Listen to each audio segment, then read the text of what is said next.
இயேசுக்கே புகழ். இன்றைய இறைவார்த்தைகளின் விளக்க உரை.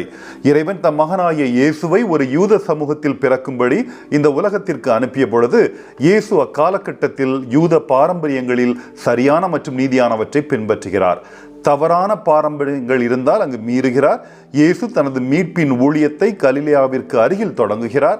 அது யூதர்களால் புறக்கணிக்கப்பட்ட மற்றும் பிற இனத்தவர்கள் அதிகமாக வசிக்கும் இடமாக இருந்தது. இயேசு முதலில் 12 யூத குலங்களை பிரதிநிதிப்படுத்த 12 சீடர்களை நற்செய்தியை அறிவிக்க தேர்ந்தெடுத்தார் என்று பார்த்தோம். இன்று அவர் இஸ்ரவேலுக்கு வெளியே உள்ள உலகின் பல நாடுகளை குறிக்கும் வகையில் 70 முதல் 72 என்ற எண்ணிக்கையில் சீடர்களை தேர்ந்தெடுக்கிறார். இயேசு தனது புதிய சீடர்களுக்கு மிக தெளிவாக விதிகளை வகுக்கிறார். ஏனெனில் நற்செய்தியை போதிப்பதில் அவருடைய ஆர்வம் அவருடைய ஆவியினால் பற்றி எறிந்தது.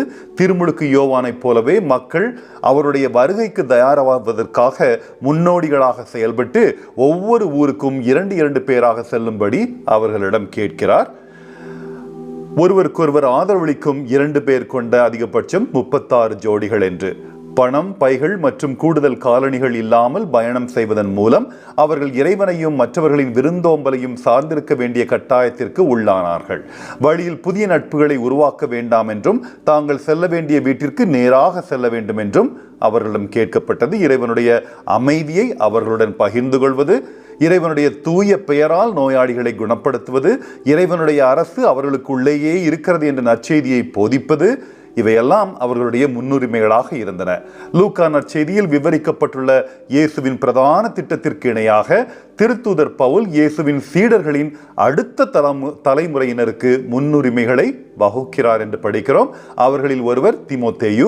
அவர் கடவுள் மீது தனக்கும் மற்றும் அவரது குடும்பத்திற்கும் இருந்த ஆழமான விசுவாசத்தின் அடிப்படையில் தேர்ந்தெடுக்கப்பட்ட ஒரு பிற இனத்தவர். அவருக்குள் இருக்கும் தூய ஆவியாரை தூண்டிவிடும்படி பவுல் அவரை ஆசீர்வதிக்கிறார்.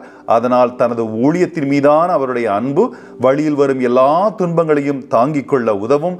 உண்மையில் தீமோத்தேயு இறைவனுக்காக வாழ்ந்து போதித்தார். இறுதியில் மறைசாட்சியாக மரித்தார் என்று நாம் படிக்கிறோம். பொருத்தமாக இன்று நமது திருச்சபை கிரேக்க பிற இனத்தவரான 2 புனிதர்கள் தீமோத்தேயு மற்றும் தீத்து ஆகியோரை நினைவு கூறுகிறது.